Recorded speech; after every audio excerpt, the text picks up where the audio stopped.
नमस्कार दर्शक बंधु आपण मैंने आशा करें आपण मैंने समस्ते भलरे ही थे मुझे गोटे छोट भिडटे नहीं आसी जोटा कि निज ओन वॉइस रे कहबा को प्रथम थर चेष्टा करी आपण को मो भिडटी भल लगे ताले आपण को कमेंट बॉक्स रे जनइबा को अनुरोध। तेणु आज विषय वस्तु हूँ तुलसी पत्र गुण सब कौन रही जोटा कि पिला मानकर जो पेटर समस्या चर्म रोगर समस्या रोचे ताकू केमिति आमे दूर करि परिबा। प्रथमतः हूँ जदि आजिकल पिला माने जो बाहर जिनस खाऊँ जहाँ फल गैस समस्या पेटर बहुत समस्या देखा जाउची।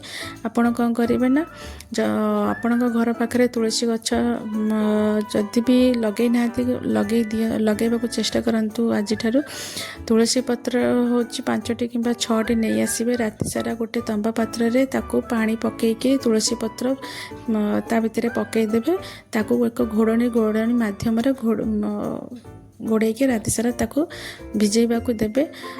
सकाळ हेले ताकू कौन करेंगे ना से तुलसी पत्र को बाहर कर पकईदेवे और से पानी को पिला मानक पीवा को देबे। आपन जदि रेगुलर 15 दिन यहीपरि भाव में करती देखिए पिला मानकर जदि सेमती पेटर समस्या किसी रही थाए ताले निश्चित भाव में दूर हम। द्वितीयतः हूँ चर्म रोगर लक्षण एमती भी बाहर बेसी नॉनवेज जो मैंने पिला माने खाऊँ तांकर भी किछि चर्म रोगर भी समस्या भी किछि देखा जाउछि आजिकल। तेणु आप जदि सेमती पिला मानकर आपण लक्षण देखि पड़थिबे ताले कौन करेंगे ना आपणकर जो पिला माने सबुदिन गाधेवा आगुरी कौन करेंगे ना 8टी कि 10टी तुलसी पत्र नहीं आसबे एवं जो बाल्टी पानी गोटे बाल्टी फुल करके से जो तुलसी पत्र आनी से पकईदेवे। आपण समय देखिए गोटे घंटा भिजई देवे तापर गोटे घंटा हो सारापर से पानी तुलसी पत्र पकईकि बाहर काढ़ी पकईदेवे और से पानी को पिला को गाधेबा को देवे।